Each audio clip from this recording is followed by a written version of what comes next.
Before there was a town, before there was a county, and before Georgia was even a state, people were already traveling the same ground. No pavement, no signs, no maps, just a path through the woods leading to a river crossing called Seven Islands. Today, we call it Seven Islands Road, but this road is more than a place on a map. It is a timeline, a record of how people changed their world, struggled with the results, and then tried to fix the problems they created.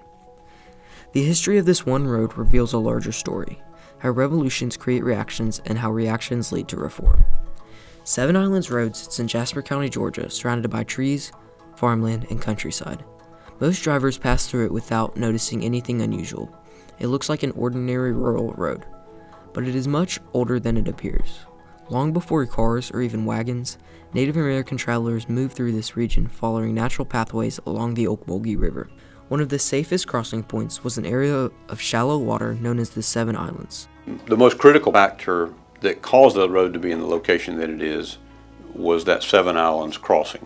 There was a geologic feature there where a really hard section of rock was tilted so that the end of that rock section basically runs perpendicular across the river right there. And because of that, the river couldn't eat into the rock like it could in most places, so it became really wide and shallow. That factor, the fact that that was the closest point to the ocean on the Ocmulgee where you could really walk across without risk of drowning or losing your equipment, caused the Seven Islands Road and the associated roads with it to sort of follow that arc.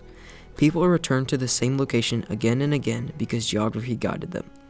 Over time, repeated travel wore a visible trail into the ground. This was the first version of the road. The road originally was not constructed or maintained. It was large herds of bison, for example, in prehistoric times, would follow the ridges across Georgia and across the southeast. And they probably followed similar routes because they crossed the river at similar places. As Native Americans started to use the routes, they didn't really maintain them. They just followed the ridges. The routes were defined purely by creek crossings and ridges. After the American Revolution, settlers began moving into central Georgia.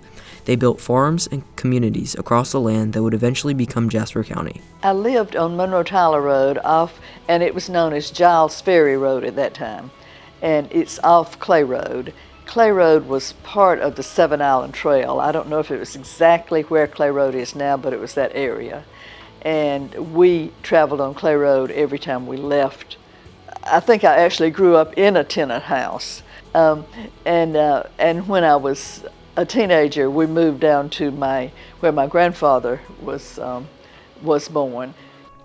This moment represents the first part of the historical theme, revolution. A revolution does not always mean a war. Sometimes it is a complete transformation in how people live.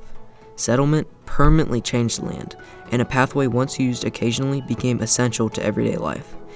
Families depended on it for travel, farmers depended on it for trade, and neighbors depended on it for communication.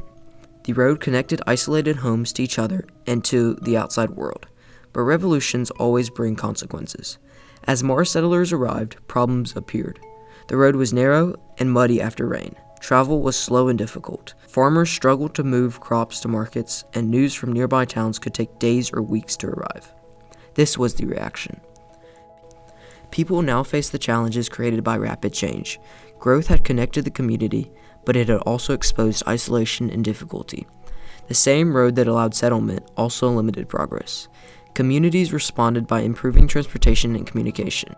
Thinking back to my dad, who was born in 1900, they did have a car at some point between 1900 and 1915, I think a Model T.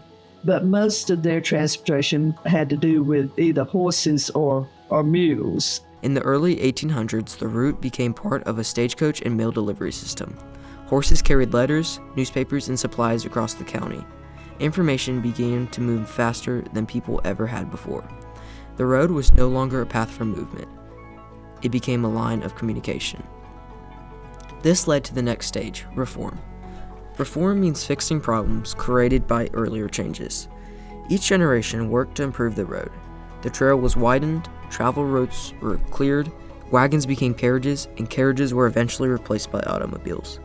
After the Civil War and into the 20th century, transportation across Georgia modernized. Railroads expanded, and later cars allowed faster travel. The road was graded and maintained so vehicles could pass more easily. Dirt roads gradually became improved roads, and improved roads eventually became paved. Even as technology changed, the location of the road never moved. Engineers did not design its path, history did. Every curve still follows the decisions first made hundreds of years ago by travelers searching for a safe river crossing. When standing on Seven Islands Road today, the surroundings feel quiet and isolated. There are long stretches without houses or streetlights. At night, the darkness feels complete. That feeling exists because the environment has changed less than the world around it. Beneath modern pavement lies a path shaped by many generations. Native American travelers, early settlers, farmers, mail carriers, and drivers today. Each group used the same ground for a different purpose. Seven Islands Road shows a repeating historical pattern.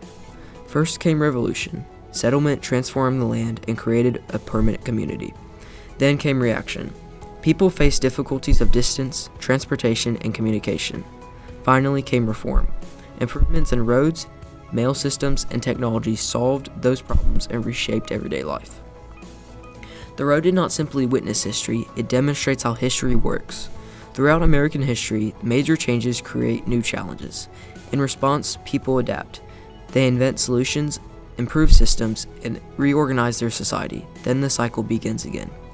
Seven Islands Road still exists today, not because it stayed the same, but because it kept changing. Footpaths became wagon tracks became carriage roads, and carriage roads became pavement. Seven Islands Road shows that history is not only shaped by famous leaders or major battles, it is shaped by ordinary people solving everyday problems. Settlement changed the land, that was the revolution. Isolation and difficulty followed, that was the reaction. Transportation and modernization improved life, that was the reform. The road is a reminder that progress does not happen in a single moment. It happens gradually, through cycles of challenge and response. Seven Islands Road is quiet now. Cars pass quickly, and most people never stop to think about why the road curves toward the river or why it exists at all.